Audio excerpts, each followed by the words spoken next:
Voltamos a apresentar Reportagem Especial. Jornalismo, cultura e realidade. Mas além deste lugar de lágrimas e ira, jazem os horrores da sombra. Mas a ameaça dos anos me encontra e me encontrará sem medo.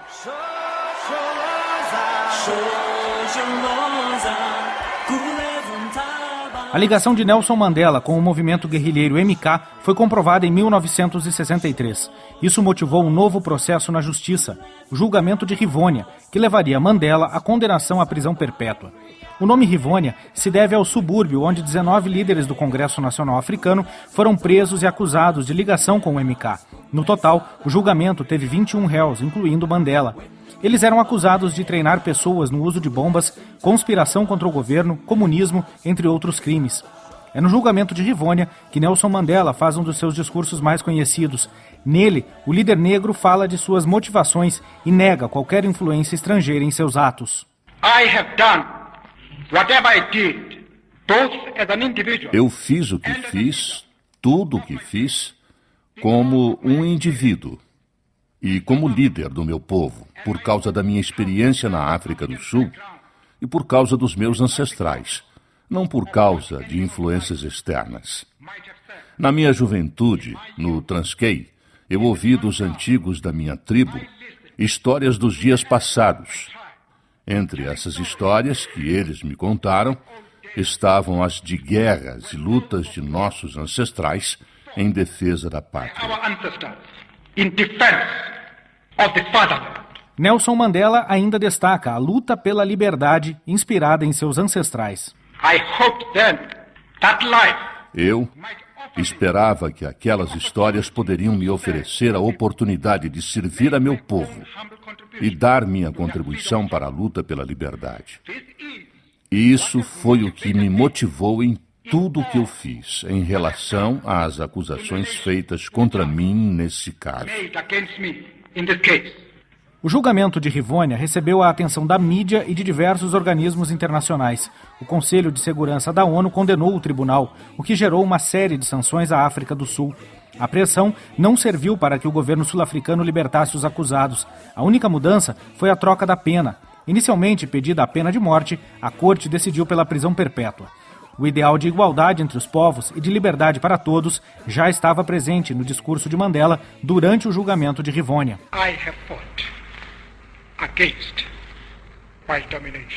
Eu lutei contra a dominação branca.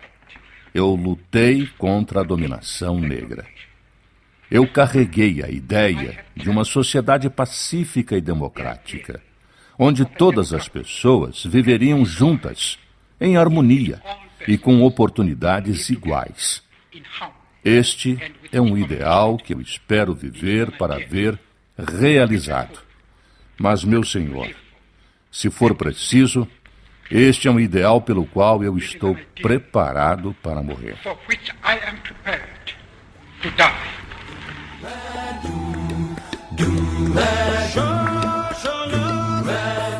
Embora um prisioneiro político e por pouco não condenado à morte, Mandela era considerado um preso não perigoso. Por isso, eram permitidas cartas, sempre revistadas pelos guardas, e algumas visitas, jornais ou qualquer informação política totalmente proibidos. O senador Pedro Simão, do PMDB gaúcho, fala do significado da prisão de Nelson Mandela. Tanto a prisão como a liberdade de Nelson Mandela tem um significado maior para a humanidade do que esses fatos em si. A prisão significa a intolerância, a distância do homem do projeto do Criador.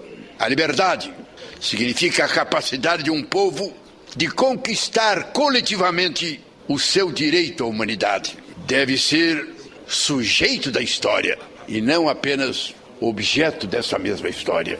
Neste cenário de isolamento total e de desconexão com a população sul-africana, Nelson Mandela teve sua influência na vida política do país bastante limitada ao longo dos 26 anos de prisão. O jornalista da RTP e ex-correspondente na África do Sul, Antônio Mateus, explica. A aplicação do sistema de apartheid era tão rigorosa que não se conhecia uma fotografia de Nelson Mandela desde 1974. Portanto, quando Nelson Mandela saiu, nós nem o reconhecíamos fisicamente. Quando ele emergiu do carro à saída da prisão, nós percebemos logo quem era a pessoa, mas nós não conseguiríamos sequer reconstituí-lo fisicamente. Por outro lado, era proibido fazer qualquer reprodução ou citação de discursos ou frases que ele pudesse fazer. As cartas que ele escrevia para fora da prisão eram censuradas de toda a forma. Nelson Mandela woke up to freedom this morning in the spectacular surroundings of Bishop's Court, Archbishop Desmond Tutu's official residence on the slopes of Table Mountain. A libertação de Nelson Mandela aconteceu em 11 de fevereiro de 90. Foram 18 anos de prisão na ilha de Robben, em uma cela de 5 metros quadrados e apenas uma janela de 30 centímetros. Mandela ficou preso ainda em Pollsmoor entre 1982 e 1988 e, por último, na prisão Victor Verster. As negociações para a libertação começaram anos antes, com a primeira mulher do líder negro, Winnie Mandela, que desencadeou uma campanha internacional. O senador Paulo Paim, do PT Gaúcho, lembra que o Brasil se engajou nessa luta, que teve grande repercussão também na autoimagem dos afrodescendentes. Formamos aqui, quase em todos os estados, grupos de solidariedade, trincheira de solidariedade a Nelson Mandela. E isso que fez com que cada vez mais a comunidade negra aumentasse a sua autoestima, seu orgulho, o reconhecimento de ser negro. Pessoas como Zumbi, Nelson Mandela e tantos outros que foram dando essa identidade à comunidade negra. A pressão internacional e a presença de Mandela na mídia mundial, mesmo preso e com sua imagem proibida no país, levaram o governo sul-africano às conversas. As negociações eram sigilosas, como lembra o jornalista Antônio Mateus. Mesmo essas conversações foram mantidas em absoluto segredo até depois da sua libertação. Isto também mantido em segredo por interesse de Nelson Mandela, que não queria que muitos dos seus elementos mais próximos vissem nisso ele ter-se vendido ao regime do apartheid. Portanto, houve um sigilo, houve uma descrição enorme na forma como Nelson Mandela começou a fazer essa primeira abordagem negocial com o partido no poder, com os seus antigos carcereiros.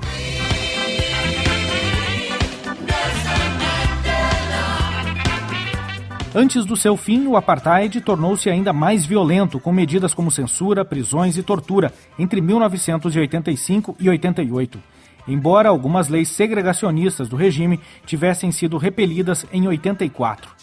Ainda na presidência de Peter Botha, Mandela já era tido como o principal interlocutor pelos direitos dos negros, mesmo preso há mais de 20 anos. A liberdade veio pelas mãos do presidente Frederic de Klerk. Com a África do Sul isolada no cenário internacional, na abertura do parlamento em fevereiro de 90, de Klerk anuncia que o apartheid havia fracassado. As proibições aos partidos políticos seriam retiradas, inclusive ao Congresso Nacional Africano, e outras leis seriam abolidas. A África do Sul era um país de contrastes e assimétrico em 90. Havia sido lá o primeiro transplante cardíaco do mundo já em 1967, na cidade do Cabo.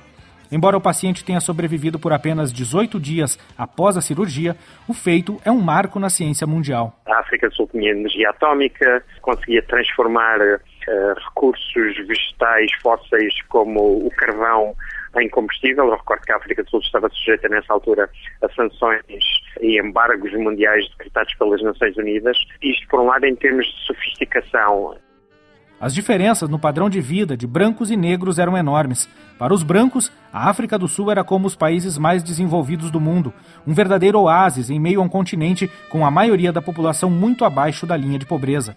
Para os negros, a África do Sul era mais um país miserável, sem grandes perspectivas e que não oferecia condições de vida para um futuro digno a seus cidadãos. Em termos de contraste, quem vivia nas chamadas cidades negras, localidades negras, vivia num estado de pobreza quase obsceno, comparativamente à população branca. Os recursos destinados pelo governo à preparatória à maioria negra eram consideravelmente uma fração daqueles que eram destinados a outras raças.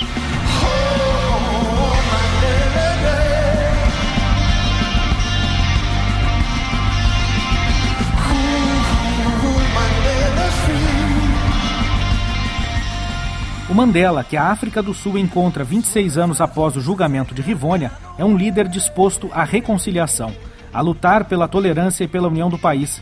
Esse espírito se traduz no papel exercido por ele na reconstrução da África do Sul, como explica a professora de História, Patrícia Santos, da Universidade Federal de São Paulo. Ele vai ajudar a construir a compreensão política dentro do antigo Congresso Nacional Africano e entre as diversas outras lideranças dos movimentos sociais e partidos políticos, de que era fundamental construir um caminho reformista das relações dentro do país, com os diferentes povos da atual África do Sul. E se partisse para uma ação política de rompimento absoluto, com as antigas estruturas econômicas e com as antigas elites, o país mergulharia num processo de guerra civil, por um lado, e mergulharia no caos econômico, por outro.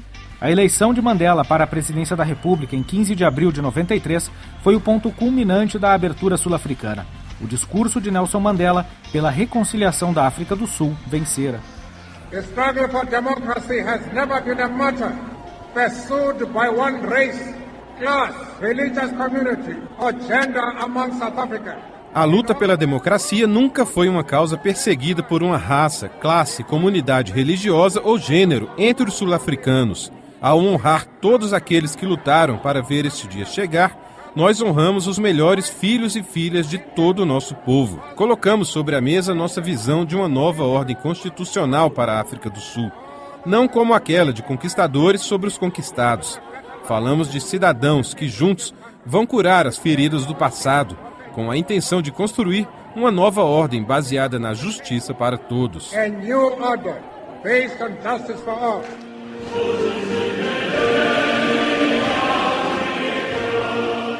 Mandela introduziu mudanças sociais importantes, como os serviços gratuitos de saúde para todas as crianças com até 6 anos, gestantes e mulheres que amamentavam.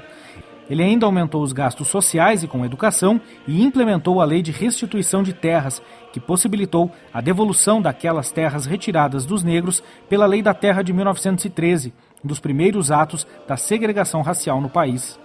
A professora de História Patrícia Santos afirma que Mandela teve um papel importante na conciliação do país pós-apartheid. Na análise dela, o rompimento total levaria o país a uma guerra civil. Vem da preocupação real que ele tinha que o fim do apartheid representaria necessariamente mergulhar o país num processo de conflitos tão intensos que levaria necessariamente a uma guerra civil. Ele tem essa ação de salvar o país em nome dessa integridade, e não para que o país se perdesse pela guerra civil. O governo Mandela enfrentou críticas de que deixara de lado questões como distribuição de renda, melhoras nas condições sociais e o combate à AIDS.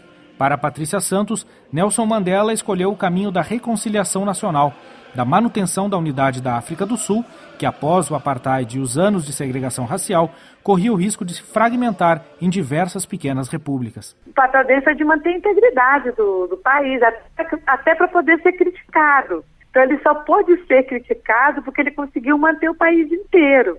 Então acho que dentro das escolhas políticas que ele podia fazer, eu falei, prefiro um país íntegro e eu um governante criticado, do que eu ser considerado um governante exemplar e o país mergulhado num banho de sangue. A atuação de Mandela se deu principalmente na garantia da aplicação dos direitos humanos. Os tribunais de conciliação, equivalentes à Comissão da Verdade, comandados pelo bispo Desmond Tutu, foram a forma encontrada por Mandela de rever as atrocidades cometidas pelo regime segregacionista. E eles têm lições para o mundo inteiro. E a primeira dessas lições foi como eles lidaram com os próprios crimes da apartheid. Eles tentaram, ao meu ver, através das comissões da verdade e dos tribunais, fazer uma relação em que há uma anistia, mas aquele que cometeu o crime é apontado como criminoso. E a vítima é reconhecida como vítima. Só que o que se entende é que todos estão num contexto comunitário e que os valores comunitários precisam ser reforçados para manter a integridade do país. Isso é um conceito extremamente difícil e isso torna a África do Sul um país digno de nota.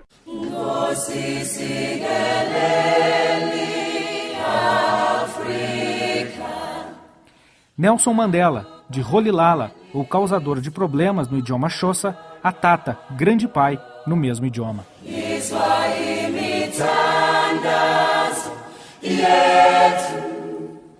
Não importa quão estreito o portão, quão repleta de castigo a sentença. Eu sou o senhor de meu destino. Eu sou o capitão de minha alma. Morena Você acabou de ouvir a reportagem especial Mandela de Rolihlahla Atata. Reportagem e redação Jefferson Dalmoro. Produção Rodrigo Rezende. Locução Ricardo Nakaoka. Locução do poema Invictus de William Ernest Henley, Olívio Calabria. Edição Jorge Cardim e Leila Herédia. Trabalhos técnicos André Menezes. A Rádio Senado tem direção de Ivan Godoy e a Secretaria de Comunicação Social do Senado é dirigida por Davi Emerick.